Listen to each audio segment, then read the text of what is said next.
students, hope you all will be fine. Today our topic will be language. What is language, how language developed in a human being, and how it is related to thinking and how it affects thinking. So this will be our topic for today. First we will discuss what is language.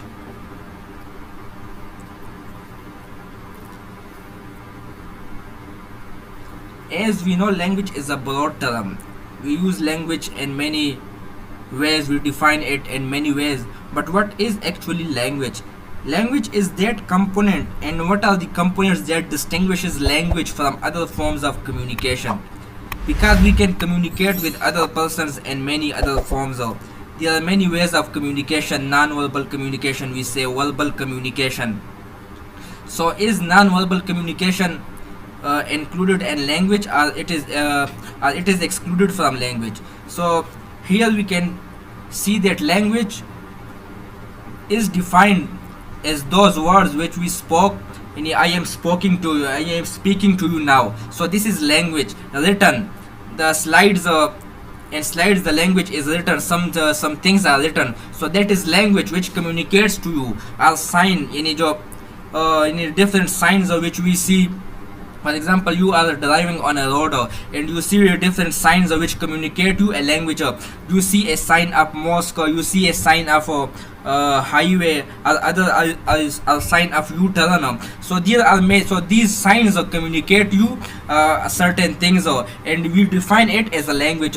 So language में students वो चीज़ें आती है जो हम बोलते हैं, लिखते हैं, या मुख्तलिफ़ किस्म की अलामात या साइंस वगैरह जो कि लिखी हुई होती है, तो वो सब चीज़ें किस में आती है? वो लैंग्वेज में आएंगी.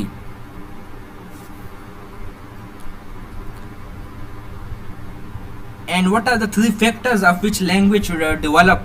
वो तीन चीज़ें, वो तीन फैक्टर्स क्या है जो किसी इंसान में उस तरह पर लैंग्वेज डेवलप होती है, उसकी एक लैंग्वेज डेवलप होती है? क्योंकि हम देखते हैं कि हर किसी की मुख्तलिफ ज़ुबानें हैं जो दुनिया में बोली जाती है, मुख्तलिफ़ किस्म की. तो हर कल्चर की, हर मुल्क की अपनी अपनी ज़ुबान है. तो ये जो ज़ुबानें हैं ये किस तरह डेवलप हुई है, ये किस तरह डेवलप होती है? So the first factor is genetic pre disposition. हमारे जीन्स में लैंग्वेज का जो है एक मुख्तलिफ़ किस्म के जीन्स, उसके क्रोमोसोम मौजूद होते हैं जो कि आबा वजदाद से उसके बच्चों में लैंग्वेज का वो आती है. क्योंकि अगर किसी का बाप पठान है तो उसके जो बच्चे हैं वो भी पश्तू सीखेंगे. अगर किसी का बाप अंग्रेज़ है तो उसके जो बच्चे हैं उनकी भी अपनी एक इन्नेट कैपेबिलिटी होती है, उसी जो मदर टंग हम जिसे कहते हैं मादरी ज़ुबान, उसका सीखने की उनमें एबिलिटी होती है. तो एक चीज़ तो ये है. दूसरी है एनवायरनमेंट. क्योंकि जब बच्चा बड़ा होता है, वो कुछ बोलने के काबिल होता है, तो वो एनवायरनमेंट से सीखता है कि उसके इर्द गिर्द कुछ ज़ुबानें बोली जाती है, उसके माँ बाप उससे कम्युनिकेट कर रहे होते हैं, या जो दूसरे वो अपने दोस्तों को देखता है कि ये किस तरह की ज़ुबानें बोलता है, अल्फाज. ये जो लैपटॉप है, इसको लैपटॉप, कोई कहे कि ये लैपटॉप है तो वो भी उसको फिर लैपटॉप कहेगा. कोई कहे कि ये दरख्त है तो वो भी उसको दरख्त कहेगा, खाने के मुख्तलिफ नाम या फ्रूट्स के. तो वो इस तरह सीखता है जब दूसरे उसके सामने उन अल्फाज का जिक्र करते हैं. तीसरा है मैचुरेशन. जब इंसान मैच्योर होता है, एडोलेसेंट या एडल्ट स्टेज पे जाता है, तो वो भी एक लैंग्वेज सीखने की एक फैक्टर है जिसमें इंसान सीखता है. क्योंकि पहले आप सिर्फ एक ज़ुबान सीखते हैं ना, मदर टंग. फिर हम सुनते हैं कि उसने मदर टंग से, हमारी मदर टंग पश्तो है तो हमें उर्दू भी आती है, हम अंग्रेज़ी को भी बोल सकते हैं, समझ सकते हैं. ये हम डायरेक्ट बचपन से हमने नहीं किया था, लेकिन जब हम मैच्योर हुए हैं, हमने अपनी एनवायरनमेंट में देखा है, तो उससे हमने वहाँ पे सीखा है कि इंसान एक से फिर ज़्यादा मुख्तलिफ ज़ुबानें भी वो सीख सकता है, उसको बोल सकता है, उसको फिर समझ सकता है. Language is the jewel in the crown of cognition. Cognition, what is cognition? ये हमने पिछले लेक्चर्स में भी पढ़ा था कि व्हाट इज कॉग्निशन. तो कहते हैं language is the jewel in the crown of cognition. जिस तरह एक बादशाह होता है, एक शहजादा, उसका अपना एक ताज होता है, उस ताज में मुख्तलिफ किस्म के जवाहरात लगे होते हैं.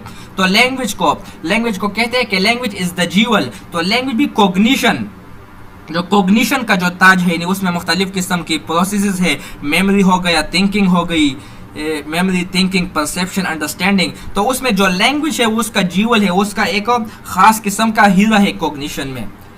Language is complexity built of simplicity, कि लैंग्वेज है ये कम्प्लेक्स चीज़ है, लेकिन ये जो बनी है ये सिंपल सिंपल चीज़ों से बनी है। यानी आप पहला एक वर्ड सीखते हैं, फिर दो वर्ड्स, फिर आप दो वर्ड्स को मिलाते हैं, फिर आप मुख्तलिफ एक जुमला उससे बनाते हैं, फिर पैराग्राफ वगैरह, यानी आप फिर एक उस पर ज़ुबान पे अबूर हासिल कर लेते हैं।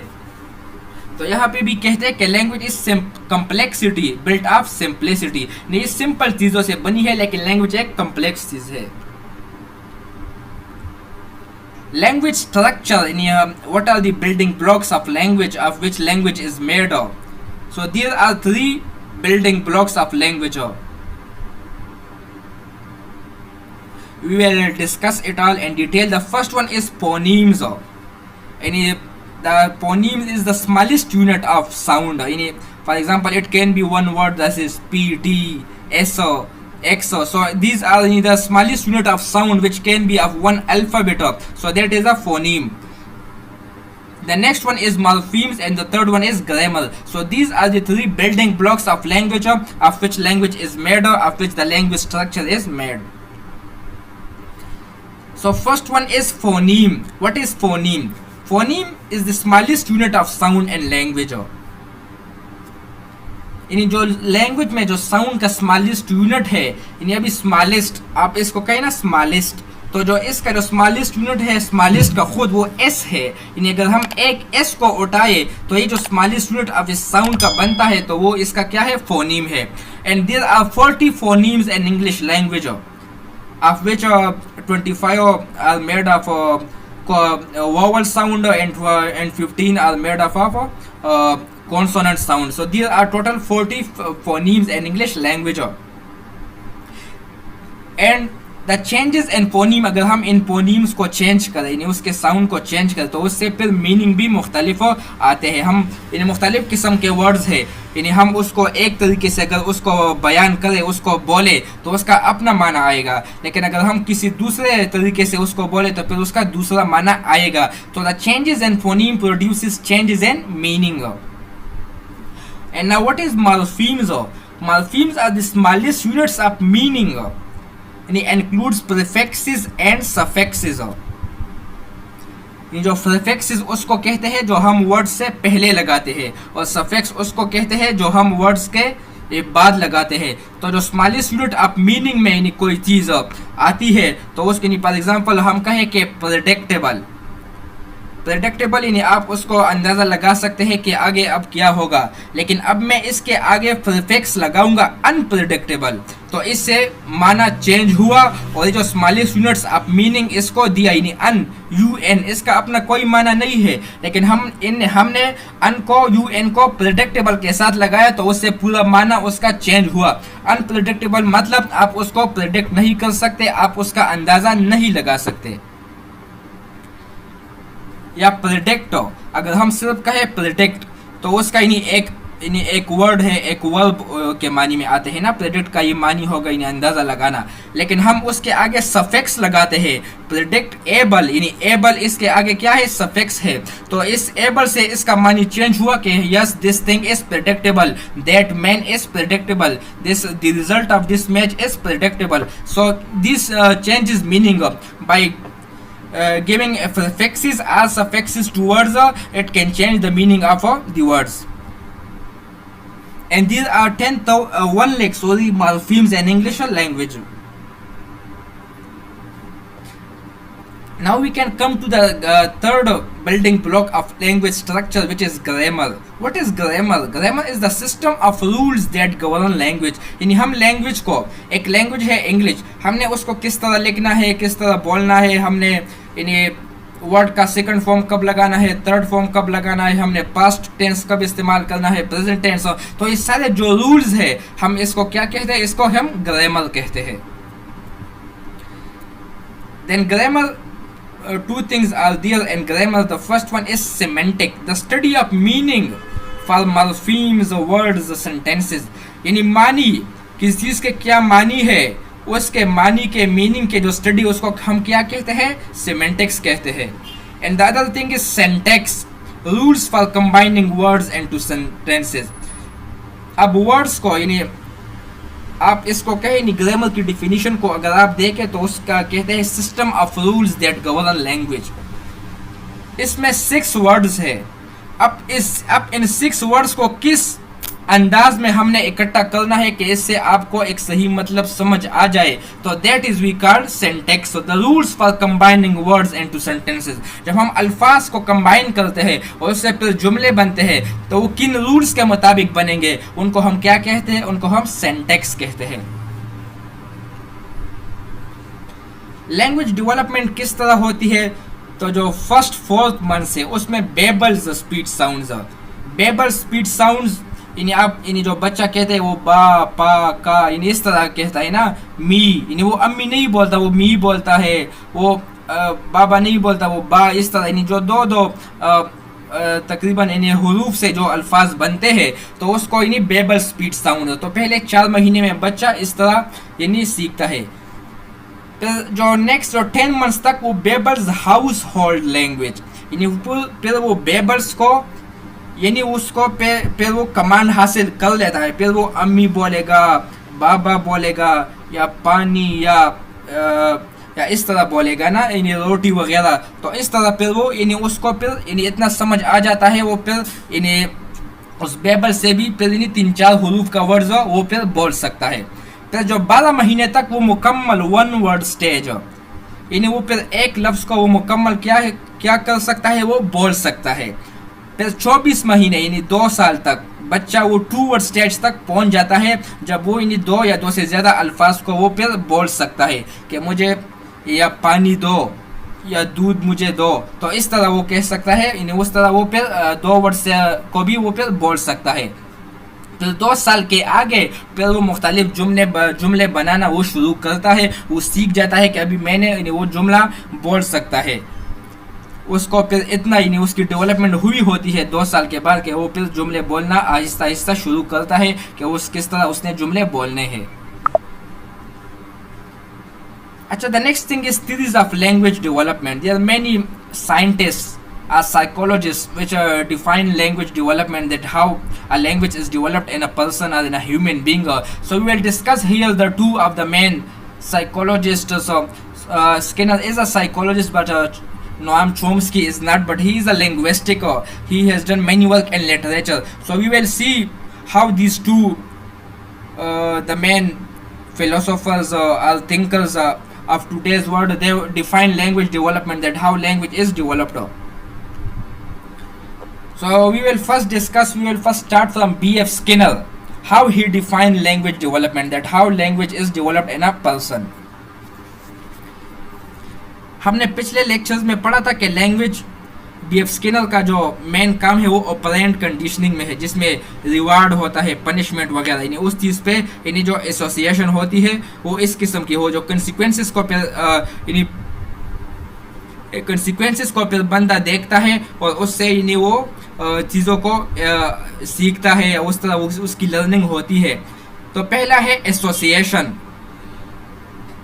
एसोसिएशन में है पेयरिंग ऑब्जेक्ट्स विद वर्ड्स, यानी आप बच्चा जब सीखता है लैंग्वेज को तो आप उसको यानी कहते हैं, उसको कोई खिलौना देते हैं, मोटर कार वगैरह, तो आप उसको कहते हैं, यानी उसको दिखाते हैं कि इट इज़ मोटर कार, ये मोटर कार है। यानी आप उस ऑब्जेक्ट को उसके सामने, उसकी आंखों के सामने लाते हैं और फिर उसका वर्ड्स बोलते हैं कि ये है।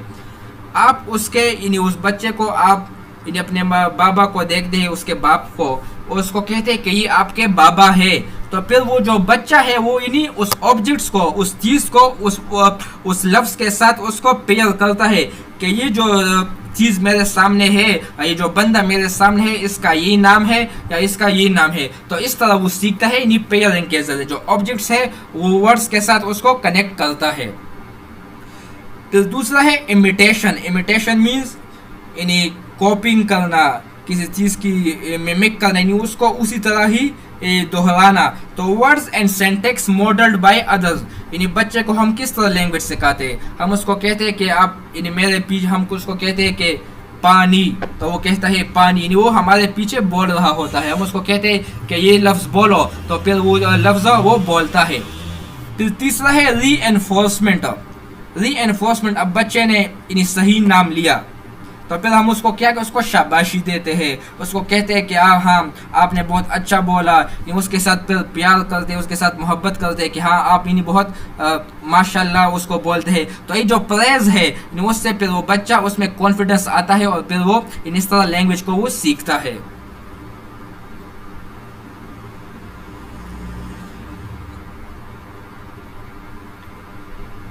अच्छा, इसमें एक चीज़ है जो बेबीज़, नोम चोम्स्की के मुताबिक बेबीज के built and readiness to learn grammatical rules, के जो बच्चे हैं उसमें इन्हें पहले से ही ऐसी कैपेबिलिटी, ऐसी सलाहियतें होती है कि वो ग्रामेटिकल रूल्स को वो सीख लेते हैं या उसको वो सीख सकते हैं। यानी उसमें पहले से ही इस किस्म की नेट एबिलिटी होती है, वो रेडी होते हैं, रेडीमेड होते हैं और वो उसको फिर सीख सकते हैं।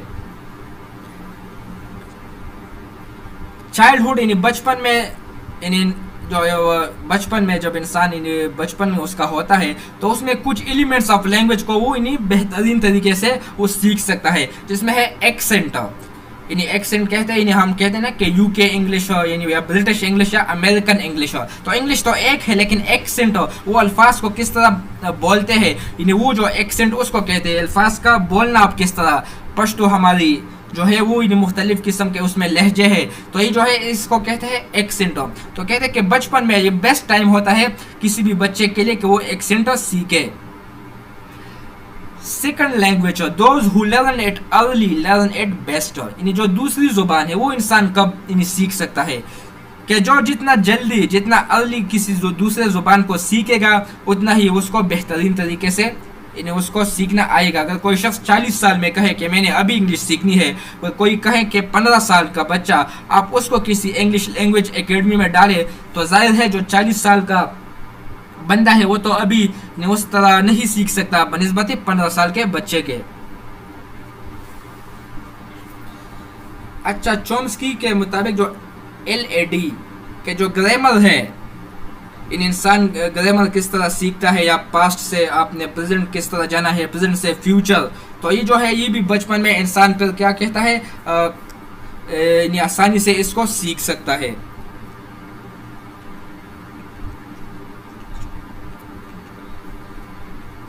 हियरिंग चिल्ड्रन और डेफ चिल्ड्रन, चूंकि उसमें हियरिंग चिल्ड्रन या डेफ चिल्ड्रन उसमें मसला होता है क्योंकि वो अल्फाज को नहीं सीख सकते, तो इसलिए वो फिर इन अल्फाज पर बोल भी नहीं सीख सकते। जो सुन नहीं सकता किसी लफ्ज़ को तो फिर वो जाहिर है वो फिर बोल भी नहीं सकेगा।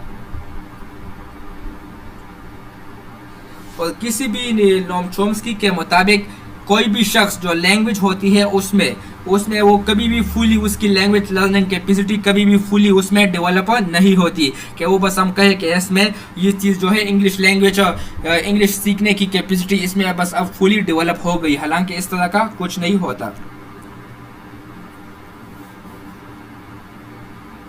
नोम चोम्स्की कहते हैं कि लैंग्वेज अकर्स नेचुरली, या नेचर के लैंग्वेज जो है वो इंसान ही नेचुरली ही सीखता है, और जो यूनिवर्सल ग्रामर है वही तमाम जो ह्यूमन लैंग्वेज है उसकी बुनियाद है। नाउन, वर्ब, एडजेक्टिव, ये सब जुबानों में ये सब चीज़ें मौजूद है। लैंग्वेज इंसान कहाँ सीखता है, लैंग्वेज किस तरह सीखता है, हमारी बॉडी में कौन सा ऑर्गन है, तो उसके मुताबिक जो ब्रेन है वही लैंग्वेज एक्विजिशन डिवाइस है। लैंग्वेज को वो किस तरह सीखना है, किस तरह हासिल करना है, तो brain is that organ by which we develop our language. Surface structure किसी भी लैंग्वेज की उसकी ऑर्गेनाइजेशन, उसमें हुरूफ कितने होंगे, उसको वर्ब को नाउन के साथ कब लगाना है, उसके साथ कब नाउन के साथ वर्ब का थर्ड फॉर्म सेकंड फॉर्म कब लगाना है, तो that is organisation of structure, and इसको हम कहते हैं सरफेस स्ट्रक्चर। जो डीप स्ट्रक्चर है जिसका मीनिंग है उन सेंटेंसेस का, उन अल्फाज का मीनिंग जो है, that is the deep structure of that language. Now we will discuss language and thinking, how language affects thinking. So the first hypothesis we will discuss is linguistic determinism hypothesis. This hypothesis states that language determines to which extent we can think and how much can we think. कि language ये हमें बताएगी कि जो ज़ुबान है वो हमें इसका अंदाज़ा देती है, पता लगाती है कि हमने किस तरह सोचना है या हम कितना सोच सकते हैं, यानी लिमिट, हमारी थिंकिंग की लिमिट क्या है, तो हम उस तरह यानी वो सोच सकते हैं। अगर हम अपने आप पे गौर करें, यानी मदर लैंग्वेज हमारी चाहे उर्दू हो, पश्तो हो या कोई भी लैंग्वेज हो, हिंदी हो, तो हम उसमें यानी ये चीज़ हम उसमें देखते हैं कि हम अपनी मदर टंग में जो हमारी सोचने की कैपेसिटी है, हमारे पास अल्फाज बहुत ज़्यादा होते हैं, यानी हम उसमें जो सोच है हम वो बड़ा सोच सकते हैं। हमारी जो अल्फाज है यानी सोचने के लिए जो चाहिए वो हमारे पास अल्फाज का इतना ज़ख़ीरा होता है। लेकिन अगर हमने कोई दूसरी ज़ुबान सीखी है, चाहे इंग्लिश है, तो उसमें फिर हमारी जो थिंकिंग कैपेसिटी है वो फिर लिमिट हो जाती है, क्योंकि हमारे पास वो अल्फाज नहीं होते कि हम उस थिंकिंग को अपने वर्ड्स में बयान कर सके। तो इस हाइपोथेसिस के मुताबिक जो लैंग्वेज है आपकी, वो आपकी थिंकिंग की लिमिट को डिटरमिन करती है कि आपने कितना सोचना है, किस तरह सोचना है। To expand language is to expand the ability to think. अगर कोई शख्स की लैंग्वेज इन उसकी एक्सपेंड होती है, एक या दो से ज़्यादा लैंग्वेज वो सीखता है, या एक ही लैंग्वेज में उसके पास ज़ख़ीरा बहुत ज़्यादा है अल्फाज का, उसको सही कमांड है, तो इससे हम अपनी थिंकिंग एबिलिटी को भी एक्सपेंड कर सकते हैं, उसको भी वसी कर सकते हैं। अच्छा, these are some states that 2 by 3% of the world's children are bilingual. Bilingual mean they can speak 2 languages, they can learn 2 languages, yeah, they have learned the 2 languages or more than 2. 7% of US children are language in US America में जो 7% बच्चे हैं वो तकरीबन बाइलैंग्वल है, यानी उसकी या इंग्लिश है या और भी ज़ुबान है, इन इस तरह है।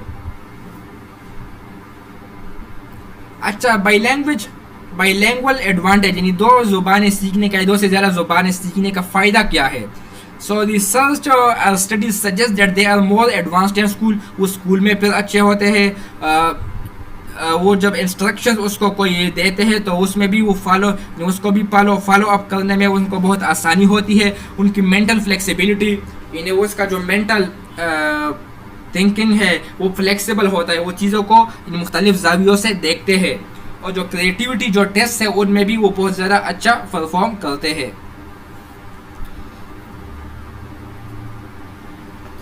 वैनिशिंग लैंग्वेजेस मीन, यानी वो ज़ुबानें जो अभी ख़त्म हो रही है या ख़त्म हो चुकी है। तो स्टडी के मुताबिक there are 6800 languages in the world today, यानी दुनिया में आज अभी तक 6800 ज़ुबानें बोली जाती है।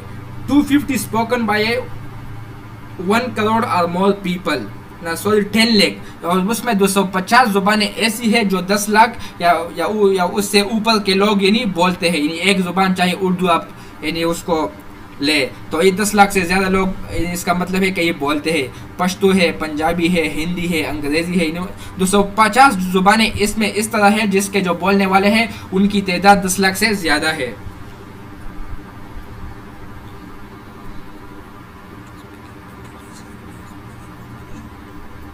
और जो 600 ज़ुबानें उसमें इस तरह है जिनके जो बोलने वाले हैं वो तकरीबन बस जो पिछली सदी है उससे पहले बस वो ख़त्म हो चुके हैं उनके बोलने वाले, यानी वो ज़ुबानें उसको अब उनका कोई बोलने वाला नहीं है। अच्छा, अफ्रीका यानी जो 1/3 ज़ुबानें हैं, यानी सबसे ज़्यादा ज़ुबानें वो कहाँ पे है, वो तकरीबन अफ्रीका यानी वहाँ से वजूद में आई है, और तकरीबन वहाँ पे 54 ज़ुबानें अभी ख़त्म हो चुकी है और 116 ज़ुबानें इस तरह है जो अभी बस तकरीबन ख़त्म होने वाली है।